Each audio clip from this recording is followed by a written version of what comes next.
Kalau kita nggak paham syariah itu seperti apa, kumaha kita rek jualan gitu ya, atau kita akan mensosialisasi.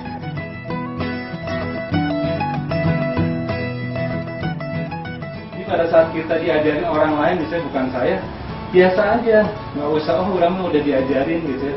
Jangan, artinya bahwa itu teman-teman justru melihat, oh versi ini begini, versi itu justru akan timbul kita lebih paham gitu, yang meyakini bahwa yang kebenarannya seperti apa. Target atau goal saya adalah bahwa teman-teman itu ya, di samping saya menyampaikan di depan, saya tuh pengen ya belajar juga gitu, belajar juga ya, anggaplah yang babaturan KB itu ya. Artinya kita menyampaikan sesuatu itu kalau dimulai dari yang biasa gitu di lingkup yang kecil, insya Allah keluarga mungkin mana gitu. Jadi artinya keyakinan kita di sini dulu gitu, keluar juga lebih.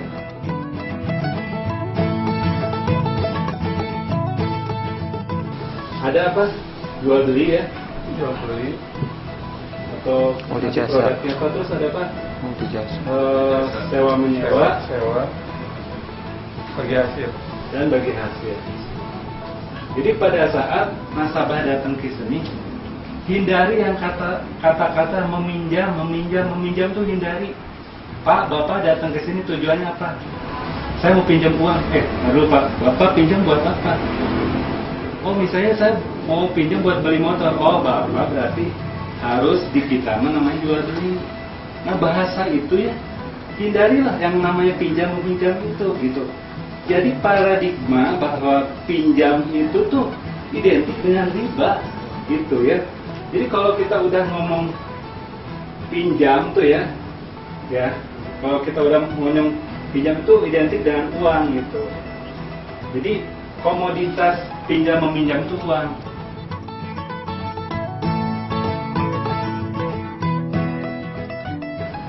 Ada? Kord. Nah, jadi kalau nasabah datang ke BPS, kalau udah ngomong pinjam, kalau kita iyakan, artinya kita mengarahkan yang namanya kord. Nah, kalau kord, artinya apa? Kalau udah kord pinjam di bank syariah, artinya kita tidak berharap lebih. Kalau kita ngasih kord berharap lebih, judulnya pinjam meminjam sarwa wajib konven, ya Pak. Jadi teman-teman kita pastikan ke orang-orang yang nyebut bank syariah riba, makanya kita yang mengarahkan, jangan ngomong pinjam. Kalau kita udah ikhlas memberikan pinjaman dalam bentuk kode, ya udah, kita menungguan dibalikkan, tapi kita tidak mengharapkan tambahan dari pinjaman itu. Ya, itu yang menyebabkan riba. Kalau kita meskipun sedikit pun, pinjamnya 10 juta, dengan seetik mental 500.000, tetap riba 500.000 gitu. Jadi hindarilah. Jadi nasabah datang ke bank syariah itu atau ke BPS kita ini selalu teman-teman arahkan. Bapak mau apa nih? Oh, saya tuh lagi butuh mau ngontrak rumah nih Pak. Kita nyewa ke pemilik rumah. Kemudian kita serahkan lagi ke nasabah kita. Itu akad yang kedua.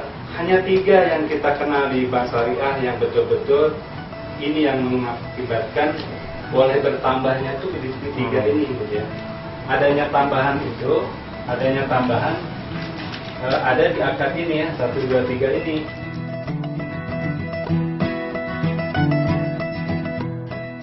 Margin ya, ada margin misalnya.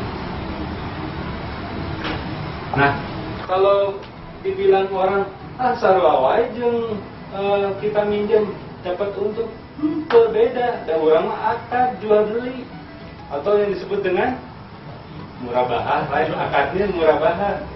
Nah, margin tuh sekurang senang batin, ya wajar. Kita jual beli masa tuh untung atau? Tapi kalau kita pinjam meminjamkan yang untung, itu jadi riba. Itu adanya di bank konven. Jadi kalau teman-teman datang ke bank konvensional, mau bentuk apapun, saya mau beli rumah, saya butuh ke modal usaha, saya butuh sewa, saya butuh berobat, ya dikasihnya duit. Kalau ngasih duit ya harus ditambahin duit lagi, ya itu mengakibatkan itu riba gitu. Bedanya itu. Jadi dasar pemahaman itu penting dulu lah, supaya kita tuh bisa sosialisasikan tuh. Jadi sedihnya teman-teman ya, bahwa muslim di kita tuh 87%, ya, tapi yang paham atau paling tidak membaca syariah itu 19%. Terus yang bertransaksi syariah cuma 8%. Bayangkan tak, 8%. Jadi muslim nulayan itu kamarana. Jadi jangan disalahkan juga bahwa kita sebagai apa artinya pelaku usaha atau bankirnya gitu, kita PR kita yang harus meyakinkan ke mereka tuh bahwa kita berbeda gitu loh. Nah sayangnya tuh ada oknum-oknum masih menjalankan yaitu jadi jeleknya teh dianggap sama. Kita makanya hindari lah, meskipun kita bank sekecil ini gitu, tapi yakinkan bahwa kita orang-orang yang paham itu, bahwa pada saat kita di Bank Syariah ada yang namanya DSN, adanya DSN MUI itu ya itu orang-orang pinter, ngerti agama, ngerti hadis, ngerti Quran, kabeh maknya sih ya dikaji semuanya gitu. Jadi masalah tom kita tuh bisa ditantang gitu ke orang-orang teh bahwa mana buktinya, ya kita mah nggak paham lah, tapi setidaknya kita udah mengikuti itu juga, udah bagian kita, ada guru kita juga, artinya ada acuan gitu di desa ini gitu. Kalau sampai ngomongin artinya bahwa sampai hadis begitu mengadu begitu mah nggak ada beresnya. Ya. Akhirnya Erik bertransaksi syariah mulai dari 87 ini muntahnya kayak terus penduduk muslim, penduduk kita 280 juta kali 87% berapa ratus juta, nu aya ngan 8%, sedih tuh. Yang paling penting ini adalah yang inilah. Jadi di Bank Syariah itu kita punya 3 akad ini. Yang pentingnya bahwa kalau kita bicara pinjam, larinya ke sini, ke core, ya. Jadi kalaupun mau pinjam itu core. Tapi kalau kita udah diskusi dengan nasabah dengan tujuannya yang kita bisa klasifikasikan kepada 1, 2, 3, ya itu ini solusi, ini bukan riba. Karena kita wajar jual beli harus ada margin. Kalau sewa menyewa juga ada apa? Ujrohnya. Bagi hasil ada nisbahnya. Nah, gitu ya. Ujroh tuh fee. Nah, jadi ini 3 ini bukan sesuatu yang riba, memang kita berusaha. Nabi juga mengajarkan bahwa jual beli itu boleh mengambil keuntungan. Masa keuntung kemarin bisa berkembang lagi jual belinya, gitu. Itu yang harus dicamkan. Jadi tapi kita pada saat kita sosialisasi ke nasabah, pada saat nasabah kan belum paham dan orang kudu bisa, khususnya orang-orang kita semua lah ya, Pak, Bapak tujuan kebutuhannya apa dulu? Tuh, sok sampai sini ada yang mau ini nggak?